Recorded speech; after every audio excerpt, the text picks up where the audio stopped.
It's Thursday, October 4th.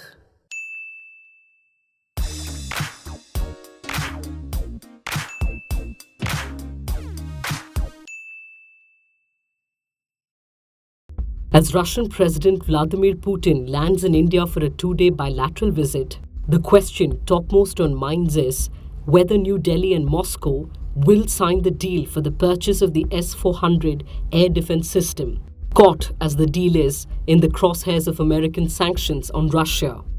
News agency AFP has quoted a top Kremlin aide, Putin's foreign policy advisor Yuri Ushakov, as saying the key feature of this visit will be the signing of the agreement to deliver S-400 air defense systems. The value of the contract will be more than $5 billion. Now, what's the deal with American sanctions? Well, India had sought a waiver from US's Russia sanctions under CAATSA, Countering America's Adversaries Through Sanctions Act. Under CAATSA, American sanctions against Russia extend to countries that engage with Russia on defense. India has made clear its plans to go ahead with the purchase of the S-400 systems from Russia, irrespective of the American position. The S-400 is one of the world's most advanced air defense systems. New Delhi has reportedly conveyed that American sanctions legislation cannot be allowed to derail India-Russia military ties. India has maintained its sovereignty as regard to its relations with countries.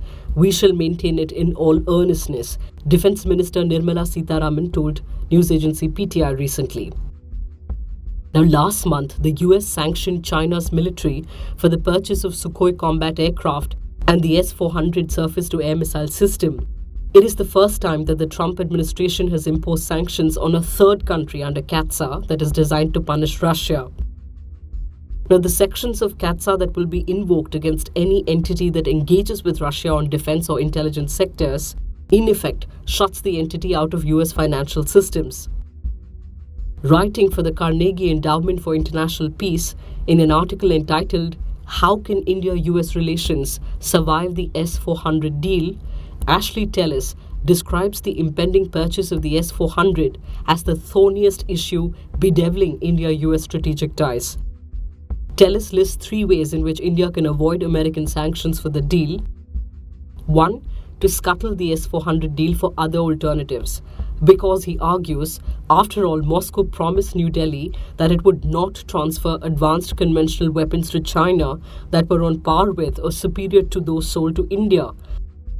But with the sale of S-400 and the Sukhoi fighter to China, Moscow has violated both assurances. The second is to defer payment for the S-400 air defense system. Because the penalties imposed by CAATSA kick in primarily when a significant financial transaction is complete, India could seek to defer payment until its dialogue with the US administration on securing a CAATSA waiver finally bears fruit. The third is to offer Trump a deal. It would probably require India to move forward on one of the several major defense acquisition programs it has discussed with the United States over the years, thus enabling New Delhi to secure the capabilities it has always wanted while giving Trump an incentive to speedily issue the waiver that India needs.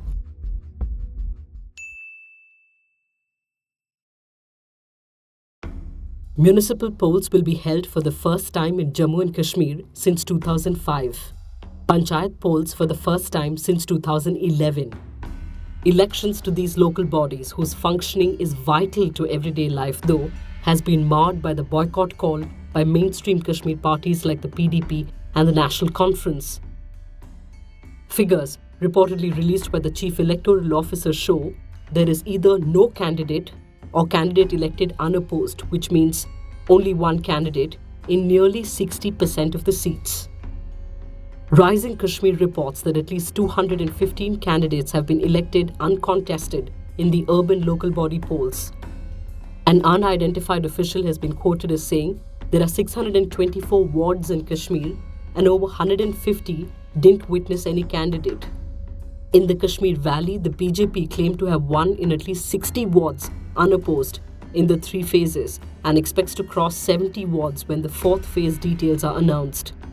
The party has fielded 325 candidates in the valley, the highest ever in the electoral history of the state. Underscoring the need to have elected local bodies, Home Minister Rajnath Singh said, Jammu and Kashmir could not avail of the 4,335 crores central grant to rural and urban local bodies provided for by the 14th Finance Commission. The Indian Express reports that the first phase, which is next Monday, has seen no campaigning, rally, or even door-to-door canvassing. Even the names of candidates who have filed nomination papers or their political affiliations are not being disclosed. Officials, they write, cite security reasons for the veil of secrecy over the conduct of what is a faceless poll process, especially in the troubled south of the valley.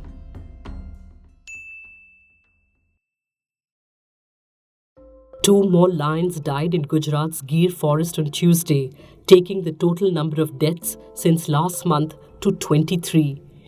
All the lions lived in Gir Sanctuary's eastern range of Dalkhania. Between September 12th and 19th, officials had found carcasses of 11 lions in the Gir forest, prompting the state government to order an inquiry. 10 more lions, who were shifted to a rescue center, died between September 20th and 30th. Officials have said the deaths appear to be caused by infighting and infection.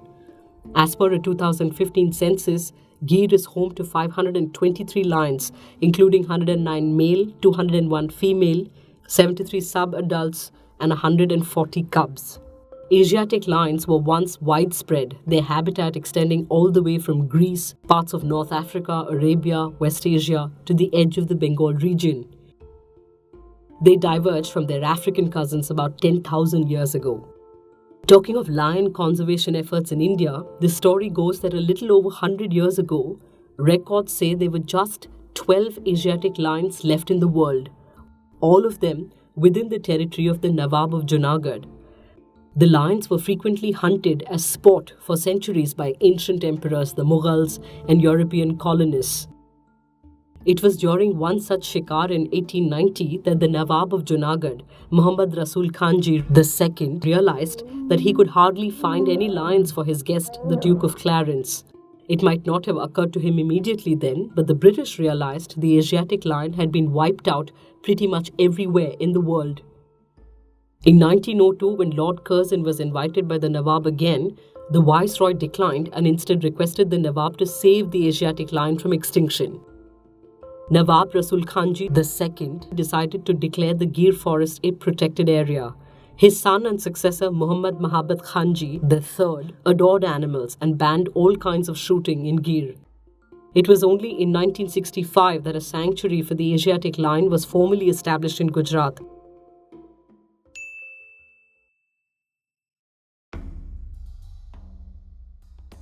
A BBC article asks the question, what was Palu like?